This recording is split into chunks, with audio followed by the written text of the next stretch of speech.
State Congress are making plans to create a new country from this country. Because look at what is actually going on.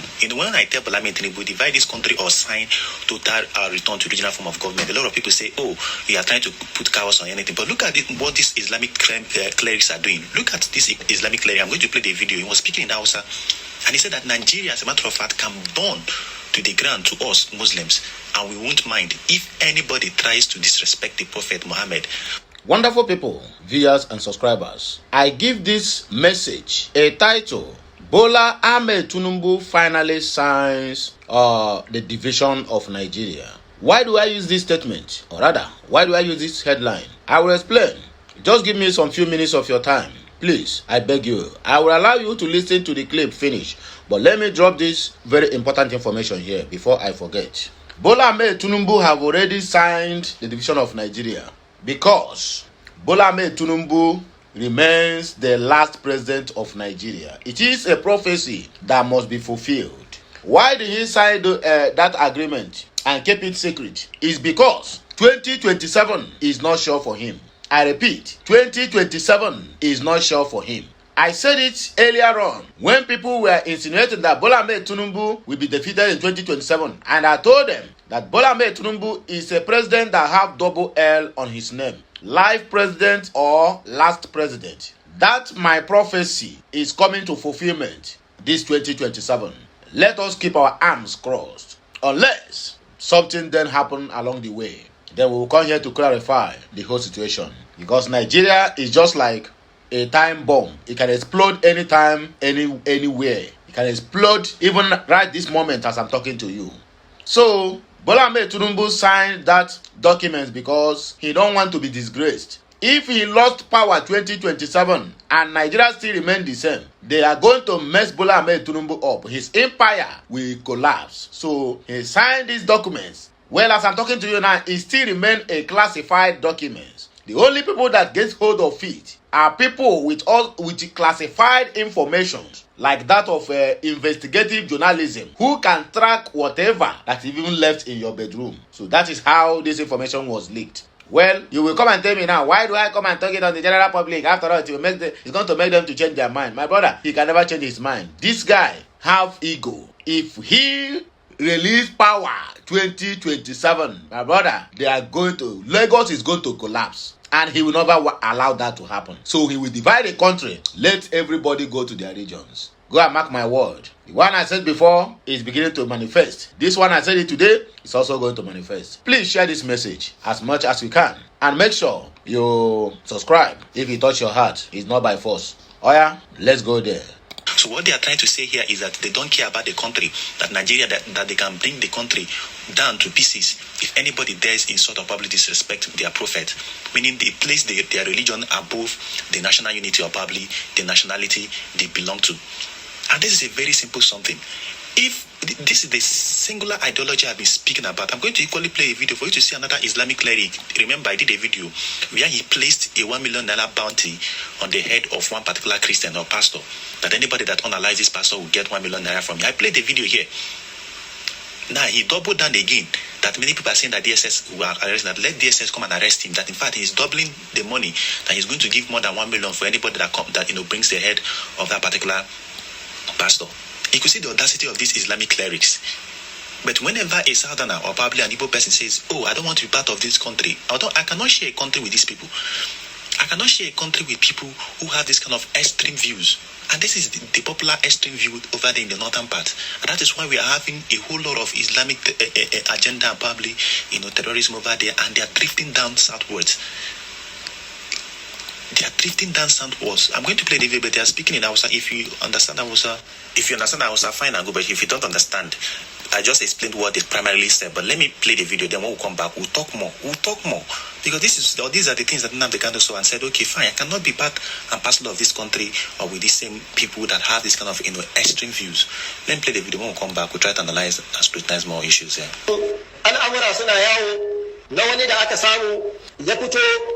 Ya aibata manzon mu Annabi Muhammad da mafi miyagun kalmomi. Har yau ba mu ji wani bangare na hukuma ya kira shi dan koda jan kunne ba mu ji an yi haka ba. Sannan ya fito yana ƙara cewa a duk lokacin da wani ya zage shi kuma zai zage Annabi. To mu kuma musulmi abinda gwamnati ba ta ganewa, gara Najeriya ta kone, Najeriya ta kashe, zan ba Najeriya inda akan Annabi Muhammad. Mu Najeriya ita da banza duk daya inda akan mutuncin Annabi ne, ba mulkin Najeriya ba, ita Najeriya ta koma ba gida, ba kowa, ba dan adam, duk ta narke, ta lalace, ta gagargaje, wallahi ta fi mana sauki akan mutuncin manzon Allah. Yana da kyau gwamnati ta fahimci haka. Na karshe dangane da wata sanarwa ko wance wasu bidiyoyi da nake gani a social media wadansu suke yada cewa wai an kama ni. To na farko, if you can't understand the language, please look for a translator. It will really do you good for you to understand the reason why Bola Ahmed Tinubu have to sign or have signed or are about to sign the division of Nigeria. For those, the guy said, for those who have been saying that he have been arrested because he said they have 1 million naira for anybody who will buy the another unalive pastor. I'm here to confirm I have now increased the money from 1 million to 2 million naira. You get the point now? Look at the people we are sharing country with. People with this kind of view is the people with a human being's view that is going to share country with animals. It can never be well with you, Britain. Britain, I curse you, I curse your generation upon generation. It can never be well with Britain and every other country that have hands in this nonsense amalgamation. It can never. Those countries will collapse. Those countries can never see anything good. They may think they are doing well now, but in the future, they are going to regret every of their movement on the land of Biafra. This for sure, I can guarantee them. What sort of rubbish is this? ina son man tambaya da nayi me aka kama ni saboda nayi me saboda an zo an daddannawa annabi zagi na fita na ce duk wanda ya zagi annabi a yanko kansa shine laifin da nake nan.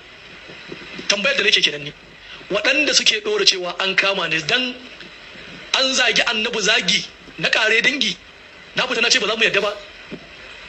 Sannan abu na biyu, akwai jaridu waɗansu daga cikin jaridun kudancin Najeriya naga suna ta buga a kama ni, suna ta bugawa suna kiran DSS ya kamata su kama ni, musamman Sahara Reporters, wanda wannan mai Sahara Reporters din dama yayi kaurin suna wajen cin mutuncin addinin musulunci. So you could see how pathetic it is. You could see the audacity that these people are using to talk. And this is what they mean. And I've often said it, and that is why they implemented, Sharia law in the 12 core northern states. I've often said it here. It is a very simple something. They not want an Islamic country. Fine and good. Give them an Islamic country. Divide the country. Let people who want their Islamic country have their Islamic country. In that their country, they can practice whatever thing they want to practice. They can keep on, doing unaliving people because in the name of blasphemy. They can keep on, reintegrating, terrorists into their society, which they call repentant Boko Haram. But I cannot be in a country where these things are happening and you want me to share the same country with them. It is not possible, and I'm not comfortable with them, and I will not be comfortable with that. I will not. Yesterday or 2 days ago, I did a video. We are 700 Boko Haram terrorists. We are being reintegrated in the name of they've repented, they've been radicalized and all that. We are reintegrated into society, empowered and placed on salary. And you expect me to be comfortable, you expect me to be happy, you expect me not to be scared that I'm living in a country whereby my neighbor here, I don't even know who my neighbor here is. It could be a repentant Boko Haram that is still acting as a move or probably giving information to this particular Boko Haram terrorists and all that. So how am I safe? How am I safe? I'm living in a country whereby people, Islamic clerics have the audacity to come out openly to place a bounty on the head of an innocent Christian, or in the name of this and that, and the Nigerian security agencies are not doing anything. The person even have to come and double down again to take the audacity. They know that they believe that they own this particular country and nothing will happen. Why wouldn't they do it? In the case of Deborah, who was lynched in Sokoto State by these same Islamic extremists, what happened to them? Till now, nobody has been persecuted. Not even one person has been sent to jail or probably persecuted because of that. Even what did they do? When the case of Deborah happened after they on her lifetime because they said she blasphemed, more than 50-something lawyers from the north came up to stand to defend those that actually perpetrated that act. Does it make sense to you? Some Southerners don't even think, people don't even think, especially some Igbos don't even think that 50-something lawyers, senior advocates of the country, stood up to defend people that lynched an innocent girl to death just because she said something against their religion and all that. And a whole lot of people do not even understand that these people have, all of them from A to Z, most of them to a greater percentage have this kind of extreme ideology. So I can't see a country whereby your ideology and mine are not the same. Imagine a country whereby your ideology and mine are not practically the same. There's nothing that connects your ideology with mine. There's nothing that connects what you believe in to mine. There's nothing. In terms of culture, we have different culture. In terms of religion, we have different belief system. In terms of mentality and reasoning and methodology, we have different things. So how then are we operating as a country? I will keep on lamenting it here that what the British did when they said, oh, we are amalgamating the northern and southern protectorate, it's just for them to amass a larger land mass, for them to carry out their mining activities so they can mine the oil from the south and equally take some minerals from the north. It was solely for their selfish interest, not because they were thinking about the interest of the people they were merging together. Over there in Europe, I've said it countless number of times on this channel, that there are countries that are not even up to the population of Lagos or population of Niger. Some countries are not even up to 500,000 in population, but they had to be given a country because they share similar ideology and different ideology from their host country. They have to give them their own country. But in Nigeria here, they had to merge millions and millions of people. Nigeria is more than 240 million people of different ethnicity, diversity and all that. And they coined that a very deceitful word by telling you, oh, there is unity in diversity. There is absolutely no unity in any diversity. Let nobody deceive you. You only identify with people you have similar ideologies with. It's in the holy books. They will tell you even marry from your own tribe, identify with your own tribe. There is a reason for that, because we know that if you in your own tribe you have similar ideology, and that is when, or that is where governance will be perfected. Because what we are doing in Nigeria is why we've not had good leaders is because of this same issue of different ideology. Election will come up. The only thing that Nigerians will be talking about is, oh, he's Igbo, he's Hausa, he's Yoruba, he's Muslim, he's Christian. The Muslims will always vote for their own. The Christians will want to vote for their own. The Yorubas want to vote for their own. The Hausas will vote for their own. The Igbos, the same thing. So you can see that everybody is actually fighting for their own interest. And by so doing, you can never produce a competent leader. You can never produce a competent leader. Rather, you produce leaders that are not even competent enough to handle the affairs of this particular nation. Leaders that are not competent enough to handle the affairs of this particular nation. So what is the essence of calling this a nation when nothing absolutely works? That is why Nigeria is where it is today. If you want Nigeria to move far ahead, divide this country. You will see that people will now hold their leaders accountable, because when you divide this country, let me use the Igbos as an example. You cannot come to the Igbo and come and tell them you are more Igbo than them, or go to the Yoruba to tell them you are more Yoruba than them, or go to the Hausas to tell them you are more Hausas than them. You see this nonsense that the Northerners are doing, integrating Boko Haram, and so they will stop doing it. They will stop doing it. You see all this sponsoring, this terrorism they are financing, because most of them, some of their elites, they are financing this terrorism because it's a full-blown business. They will stop it because they know that nobody is coming to help them. They will know that no federal allocation or oil from the south is coming to the north to come and help them fight insecurity. They will rather advise themselves and stop that insecurity and issues there. The same thing goes to other regions. When we return to regional or total dissolution, countries will not face their problems head on. Leaders will not be elected based on character and competence. Because when it comes to the Igbo country or the Yoruba, you cannot say this person is more Igbo or more Yoruba or more Hausa.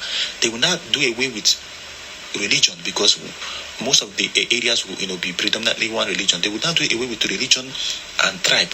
People will not be looking out for competence and start waiting for leaders that can actually help them and probably liberate them from all these issues and troubles.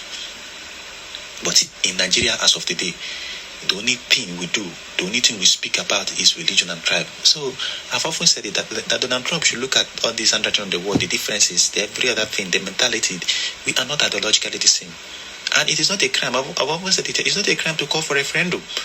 Go to the National Assembly, let them conduct a referendum, let everybody with their representative come to the National Assembly to decide the way forward, if we want to be part of this country or go on this path of self-determination. It is not a crime. It is enshrined in the UN Charter. The only thing is that you must follow the due process of going to the National Assembly to actually conduct a referendum. Okay, my people, and I don't hear the message finish. So, if you have anything to say concerning this matter, I would like to hear from you. Drop it at the comment section. Okay, Rufai Daniel said the DSS na Fulani them be. No wonder they know they arrest these vampires. Nigeria needs to be divided. We can never be one with these vampires. Osan message said yes, Tinubu should simply sign the division of Nigeria since the North values their religion more than the country. Enough is enough. See the kind of settlements coming out from them. Samuel Okinola said, but majority of Igbos are aligning with the same people to continue ruling the country. Okay. Royal Passy said, this is a very great idea, and hopefully you guys send this information to all the non-greedy leaders that will help this happen to the United Nations, to the US Congress, because this craziness needs to stop. Just everyday killings. What is going on? Okay, my people, now here we go take a break and I can hear my voice again. When I come back, like, share, comment, and keep subscribing for more interesting videos. Have a nice day and have a nice weekend. Kemesiano.